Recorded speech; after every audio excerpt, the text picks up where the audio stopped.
everyone, welcome back to Sunny Live Show, and thank you so much guys for tuning in. Well guys, I'm back again with indaba zasebukhosini bakwaZulu. Well guys, okamdolomba ke posted on her Facebook page wamema ke abantu besifazane ukuthi ke babe ingxenye ke yomthandazo ke awuhlelayo noma ke awuhlelile engwavuma eRoyal Palace emachobeni ngomhla 27 August 2026 ngo 10 o'clock. Wathi ke it's women in prayer and empowerment. Uyanimema bayithu uNdlunkulu ke kaMdolomba kaMyeni noma ke uNdlunkulu kaMyeni Zulu okamdolomba. Wesesho ukuthi ama guest azobe khona ke umama ke uThabile Myeni, uPhindi P woKhoze FM, Prophet Xolile Fihlela, Sanele Ngcobo, and ama comment enu bakithi ake nidlulise phela le ndaba kudala ikhulunywa. So abantu on the comment section they are busy asking ukuthi ke ukhulumile yini nesilo. Abanye bathi zonke izinto zenzayo wena kaMdolomba ziyafeyila ziyabheda. Yabo le conversation yesilo nokaMdolomba eyalikhayo yalimosha kakhulu igama ke lalomama. Noma yina yenzayo abantu bavele bapost babuza ukuthi yini lo yakhayo wena wakhani lapho.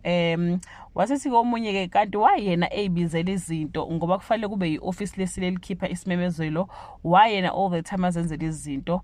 So ufuna ukukhipha enye ivideo isilo ngapha simemezela umkhuleko emashobeni, ngapha wena umemezela umkhuleko emachobeni, kanti eyani lemkhuleko engaka noma sekungamaqembu amabili competition esigodleni. Khuzeka njalo Mdolomba ngoba ngeke uzenzele izinto ezingaphumi kumnyeni wakho. Wathi komunyikazi ucelile yini kuba yedwa ukuthi ke kuzwa khona inkonzo ke edladleni. Wathi omunye yini lo yakhayo wena. So hey yeah, kunzima ngempela.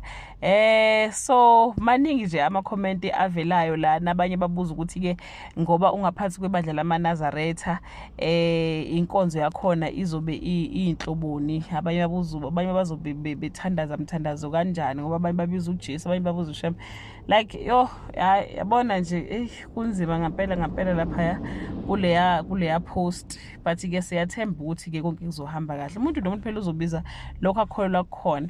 Yeah, uSindisi ukhuluma into engiyicabangayo ukuthi ke abantu besifazane bayakwazi ukubuyelana phansi bodwa uma ningayi animo sanokufaka uSouth esilondeni. Isilo sakhombisa abantu besilisa ukuthi umuntu wesifazane uma enengane akusho ukuthi ke sekuphelile ngaye. Most people abakhulumayo abantu besifazane ngisho ngabe umuntu awumthandi thula ke ongcono. Uma sikhuluma iqiniso yimbi lento eniyenza. Uma ungathanda ukukhuluma thula, awukhulani guys. So nje ama comment guys awakhombi nje ukuthi kunezinto ke ezipositive. At the same time yeah, yaba wrong leya video eyalikhaya, yaba wrong kakhulu.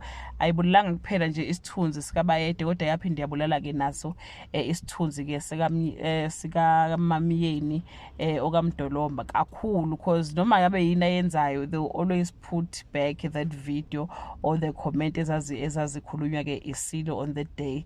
And isilo bakithi sakubeka kwacaca ukuthi siyamthanda okamdolomba mhla semshada noma enengane kodwa isakhombisa ukuthi siyamthanda. And yaba yinhle lento isilo sayenza ukuthi bonke abantu esasithandana nabo before sibe inkosi sabathatha sabenza amakhosikazi. So angazi abanye bakhala ukuthi mhlambe umuntu obonisa okamdolomba akambonisi kahle, asazi bakithi asazi, kodwa nje kona abazobe bangakwazi ukuya bayamenywa kuyi women in prayer and empowerment. Uyanimema uNdlunkulu kaMyeni Zulu.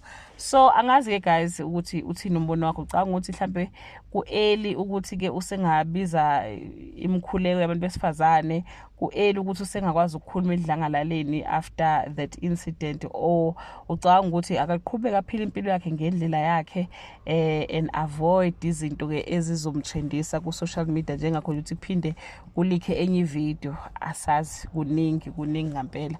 That brings us to the end of this video. Do comment below and share your opinion. Bye.